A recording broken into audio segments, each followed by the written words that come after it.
So, again, we're going to get right down to business in this stream. It is good to see all of you, because we have a lot to talk about. Lately, I've been saving stuff for the podcast. That is the Tougie Steak podcast, of course, on Spotify, Apple Music, Amazon, YouTube, and video form, wherever you can watch it.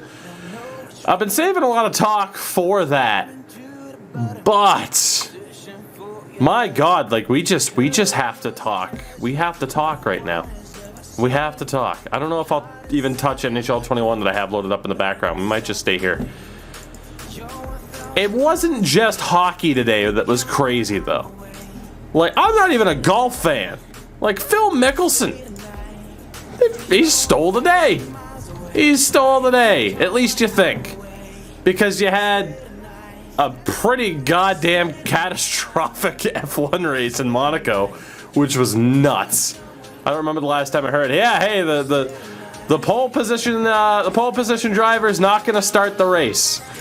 You had the NASCAR race at COTA that was just plagued with rain.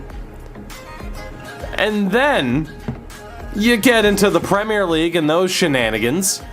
Even in other aspects of football. Lille won the French league because what the hell? Liverpool, the worst defending champions of all time, they end up finishing third. That's why you don't comment on shit until it's over. Except if you do what I do, in which case you can comment on whatever the hell you want to do. Shout out to Liverpool finishing third, by the way. God damn it, I love it. And then you get into hockey shit that happened today. This is one of the craziest sports days I can ever remember. Like, ridiculous. And I'm sure there's stuff I'm forgetting. First and foremost, shout out to the St. Louis Blues for getting swept. I'll talk more about that on the podcast with Deej on Tuesday, I'm sure. That'll drop Tuesday night. Video form should be up on Wednesday. I'll talk more about the Blues and the Avs. I'm sure we'll do a post-mortem on that. Monkey Dude, we might need to get you or Alex on the show to just bare your soul about how upsetting it is. We'll see. It depends. Very busy week. Very busy week for your boy coming up, so we might not have the time. Then, you get Nashville beating Carolina again in double overtime. It doesn't make sense at all. Fanboy. The man was a fanboy. Alex, thank you for the 29. Because out of nowhere, out of goddamn nowhere, everyone's like, UC Soros can't do it in the playoffs. I mean, Carolina outshot Nashville 61-43 and lost. UC Soros is legit. Talk more about that on Tuesday. And then, like, I was just like, oh, I'm going to have fun talking about the Bruins and Caps for a little bit. And then fucking Edmonton blows a 4-1 lead. How? How is Edmonton down 3-0? How? What the fuck? And it's led to, like, the greatest meme I've ever seen. Like, the greatest meme I've ever seen. I mean, shout out to Mike Gould. This is incredible. Oh, God. Like, that's just incredible. That is a work of art right there. I mean, what the hell can you even say about that? What can you even say about them blowing a 4-1 lead? You can't. Like, there's just nothing to say. Again, I'm going to love to go more in depth in it on Tuesday on the podcast. I'm going to keep plugging the podcast. Like, Mike Smith has a great year, gets to the playoffs, not happening. Connor McDavid. I'm not going to say that Connor McDavid can't get it done in the playoffs like a lot of people are doing, and everyone's jumping at the chance to be like, haha, Connor can't get it done in the playoffs. Connor McDavid's still the best player in the world. But Edmonton turned back into a pumpkin for a decent portion of the regular season. Everyone's like, yes, They'll be able to make it happen. McDavid can will them past their issues. Apparently not. Winnipeg could blow this. I doubt it. If Connor McDavid isn't scoring like at a point per period pace, this team is trash. And I mean, that's the thing though, right? Like, they scored 4 goals. They were up 4-1. You got goals from Draisaitl. He woke up. Kassian and Kara, which again, you need that depth, although Cassian's not supposed to be depth. It's crazy. It's crazy. I mean, out of all the playoff series, if I'm not mistaken, let me look at the, I think I can bring up the bracket challenge that we did for the podcast.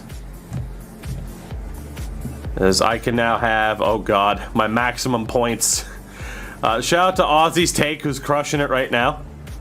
Oh shit, we had 100. That's not too bad for signups. People are gonna be, only 132 people. That's not bad. I didn't plug that on YouTube, aside from the podcast. So shout out to those of you that listen to the podcast here. The real ones that took time to actually enter into this damn thing. Where the hell can I finish? Jeez. Aha! Maximum of 398. Oh shit. Let me look at this goddamn bracket. I said Edmonton at 4. Little did I know. Little did I know. I also said, wait, did I get that? No, I didn't. Okay, it was Boston in 7. I'm like, I didn't say Boston in 5. Yeah. Yeah. I can't believe Edmonton and Winnipeg. I can't believe it. I don't need Chrome support. Thank you. I think I said Colorado in 6 too. Again, we'll talk more about that at a later time. Man, are the Bruins really good, or does Washington blow? I mean, obviously, I saw it a couple minutes ago. What's up, Metalhead? By the way, it's good to see you. I hope you've been well. Yeah, Piney, I saw your tweet of your results. You're doing very well. I know there's a lot of Caps fans who aren't happy about the state of the team. And it's funny because from an analytical perspective, I don't know if it was Jay Fresh, I don't know if it was Micah McCurdy, but there was someone at the start of the year who said Washington's going to fall off a cliff this year. And obviously that didn't happen in the regular season. But I also didn't think it would happen in the playoffs. I still don't think the Mantha deal was bad, given a first-round exit. I still think that was a pretty good deal. I know he, maybe didn't have as big of an impact on the score sheet as Caps fans wanted. Obviously, the goaltending carousel didn't help at all.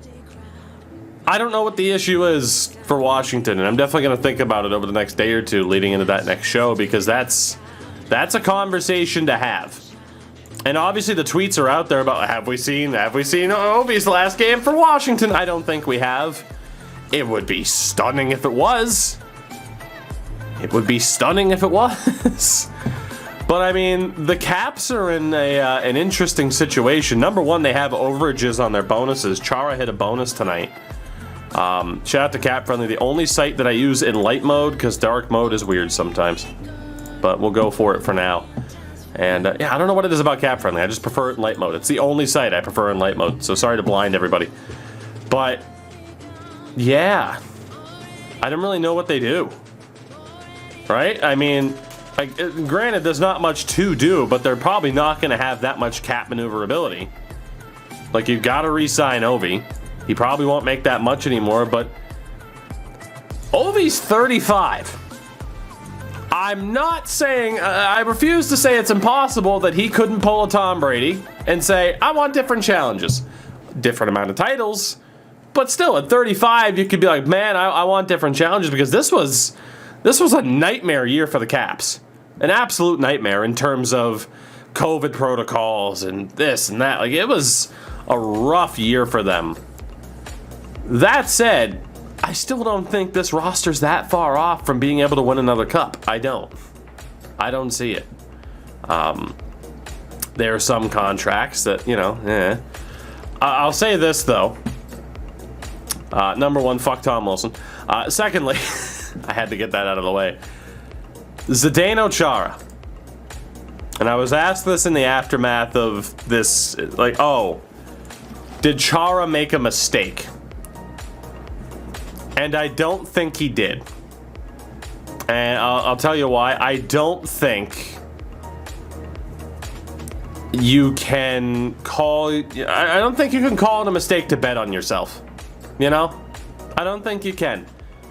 I don't think that's a mistake at all. At the end of the day, with the Bruins, it was, look, we need to go younger. We need to go younger to see what we got. And ultimately, in a way, that move worked.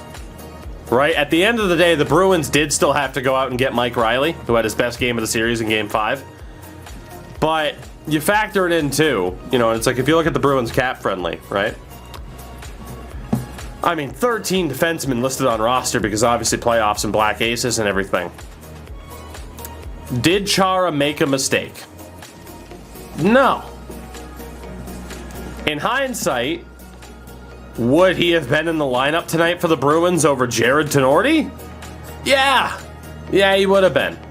But I also, like I said, don't blame him for going to Washington and saying, hey, let's try this. I don't. I simply can't blame him for that.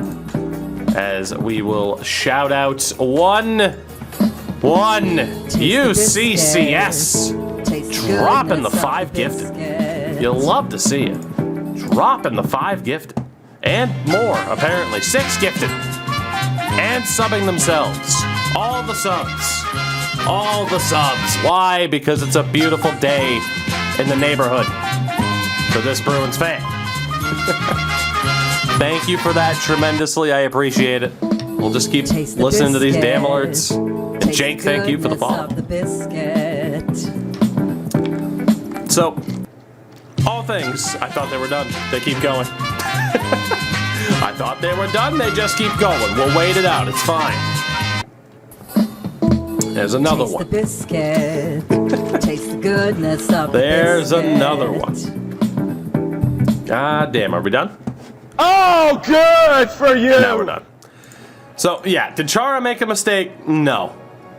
He didn't want to sit around. He thought he could still be a useful defenseman, and I think he proved that pretty much all season long, that he could still be a very useful defenseman for the Caps. It's obvious, though, right? Like, just the foot speed. The foot speed isn't what it used to be. Not that it was ever great, anything like that, but he didn't make a mistake. Yes, that question is there of, like I said, if Chara was still on the Bruins, how good would he be and how far would they go? That's certainly a question. And, hey, we're never going to know at the end of the day. But it worked, in theory, leading up to the playoffs, it worked out for both teams. The Bruins got to find out what they had elsewhere. Zdeno Chara got to still go and be a useful player. And again, I will shout him out as I always do, just to give you guys an example from an analytical standpoint. I will shout out JFresh Hockey, someone who you should absolutely support on Patreon, as well as myself. But for example, you know, just to look at the single season card for Zdeno Chara, it's what you would expect. Like, he's not a play driver offensively. He's still decent defensively and useful on the penalty kill for a 43-year-old third pairing guy, right? Like, that's what Zdeno Chara is. It's not surprising by any stretch of the imagination. So, would things have ended differently if they had Lundqvist? You're never going to know. You're never going to know. Snipe, I was never going to be an obnoxious asshat after one round win. I have seen my teams do enough winning that I know you don't overly celebrate after one round. In terms of whether or not Chara retires, I have no idea. He doesn't have anything left to prove. He doesn't. Could the Caps still use him? Yes. Could the Bruins even still use him? Yes. You know, looking at, and screw it, we'll go back to ye old depth charts, right? Because who doesn't love a good depth chart?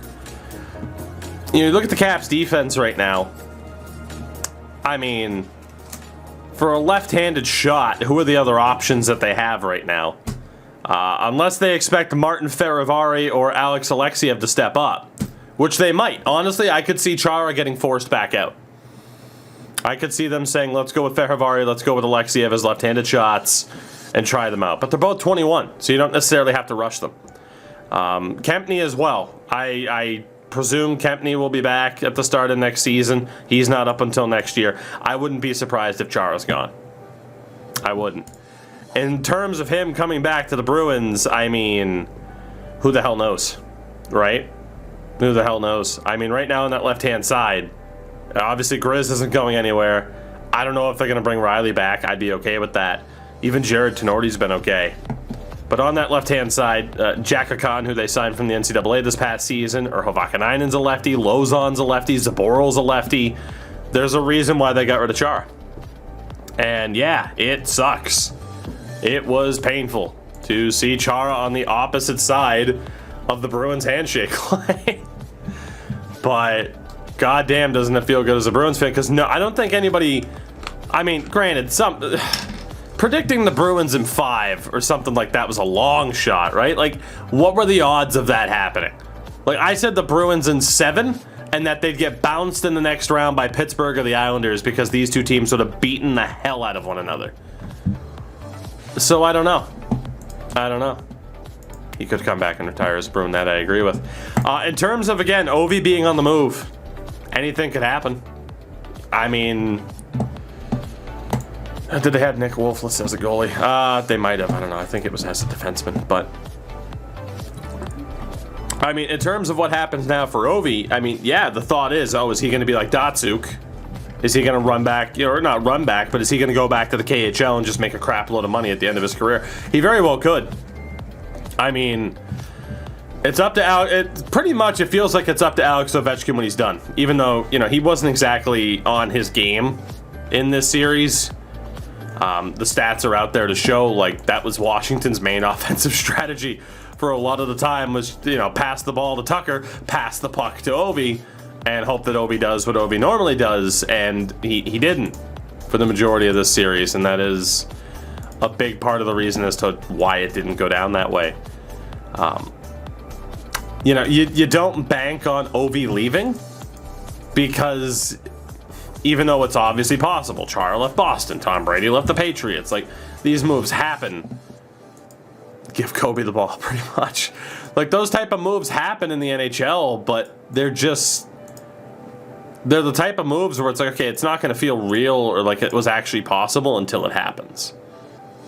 And if it's Ovi leaving, you would think it's KHL and not to another NHL team. But like I said, who knows? I mean, I don't see him leaving. I see him staying in Washington. I still think, like, even if that team has to slightly retool, I don't think they have to fully rebuild. It's the same conversation as it was with Crosby and the Pens. Like, you don't fully give up until your star player, your cornerstone, is done. So, I don't know. I'm intrigued to see, like, that's the crazy thing about this, right, is there's a lot of interesting questions surrounding Washington right now. And there's a lot of interesting questions surrounding the Bruins right now, too. Especially when they move forward. So, Ovechkin, Bergeron, Pasternak. Who says no? Who says no? But yeah, just today was crazy. Just in terms of sports, and I still cannot believe that's, you know, the Bruins Cap series ended in 5. Stunning. And again, shout out to the my favorite thing. Tuukka Rask isn't good, guys. In case you didn't know, Tuukka's not good. Idiots. You notice how they lost 1 game and then won 4 in a row, but Tuukka isn't good? I fucking hate those people. Don't be one of those people who looks at one of the best goaltenders in Bruins history. Oh, he's not Tim Thomas. Shut your face. It was an absolutely incredible performance in this series from Rask, and I'm ecstatic. So, like I said, we'll see what happens from there. I'm excited to get Deej's opinion on everything as well on the podcast on Tuesday. But, my god damn, just what a crazy couple of days, you know? It just doesn't make sense. Just doesn't. The Bruins beat the Caps in 5. It just doesn't. It doesn't compute. That shouldn't be a statement that's real. My nuts to say I would have played Craig Anderson more. He was hurt That's why he didn't start in game number 3 for body maintenance for Craig Anderson. So, yeah, I don't know if there was like an actual injury there or what, but at the end of the day, it's just, you know, Craig Anderson's a 39-year-old goalie who barely played that, you know, ended up just not being able to be there. So it's pretty crazy. Oh, God. Lucky the Caps don't have goalies. The Caps lost him 5, though. They lost him 5, though. Oh, it's beautiful. Oh, sweet. We're getting trolls in here? This is great. This is great. For some reason, I knew the Bruins were going to dominate. No, you didn't. No, you didn't. That's cool. Bring out the salty Caps fans, or people pretending to be salty Caps fans. I don't really give a shit. You look like a melon. Melons have hairs? Melons have hairs? Look at these hairs. Look at them. I mean, they're dwindling, but they're there. As long as the trolls sub, right? So, yeah, man, I don't even know. I don't even know anymore. Just, there's so many different talking points from what happened. There's so many different talking points. It's ridiculous. Thoughts on Craig Smith? He's the fucking best. And I'm going to continue to just let these trolls go. It's great. It's tremendous. Because little do they know, it just helps me out. It's my favorite thing about trolls on Twitter. They just help my chat metrics, and it makes me look even better. Where the trolls come from, I don't know. Leave them though. So, all things considered, what do we know? Alex Ovechkin is going to run away to the KHL. The Minnesota Wild are about to lose to the Vegas Golden Knights because much like the Edmonton Oilers, they're a one-player team. Oh, God. It's delightful. And the Ottawa Senators are going to make it to another cup final just to have their best defensemen score on their own net. It's going to be a good time. So yeah, I don't really have any crazy thoughts here just because it's, yeah, sorry, Snipe, I had to. What the Monicans think about Monica, I don't even know, man. There's just so much hockey to talk about, and you could just sit here and ramble on and on. But yeah, some quick thoughts. Some quick thoughts about, God, just about, seriously, like this Sunday, just in the world of sports, one of the craziest days I can remember in a long time. Ridiculous. That's a lot of damage. That's a lot of damage. That's a lot of damage. It's not that much damage, really, Phil. It's not. Could be a lot Thank worse. you for the damage. I do appreciate it.